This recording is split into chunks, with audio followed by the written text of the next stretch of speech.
de notre commission paritaire de l'année passée, nous avons signé un accord. Il était prévu qu'il y ait le contrôle au début de l'année scolaire. Mais suite à la grève, on n'a pas pu réaliser ces contrôles. Maintenant qu'il y a un contrôle, pour qu'on sache qui on doit payer. Pour le moment, nous demandons aux enseignants de rester tranquilles, de suivre que ces contrôles-là, qu'ils soient prêts déjà pour ces contrôles, de telle sorte que les choses avancent.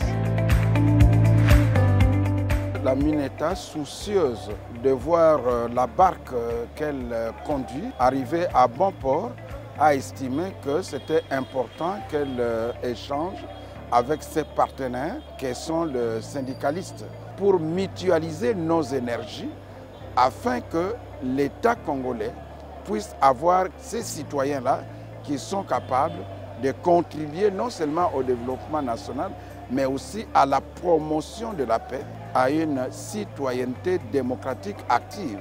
Il y a des langues de plus en plus nombreuses et autorisées et qui se délient pour décrier des doublons et parfois des enseignants fictifs. Nous devons les dénicher pour dégager des ressources budgétaires à l'interne qui puissent nous permettre de prendre en charge les enseignants non payés et qui perdurent dans notre fichier paye. Ce dialogue, continuons-le comme vous l'avez fait, c'est-à-dire de nous soumettre les mémorandums. Parce que quand nous avons un mémorandum, nous avons un document que nous gardons et nous savons le transmettre aux services compétents. Continuez à nous informer et continuons à travailler ensemble.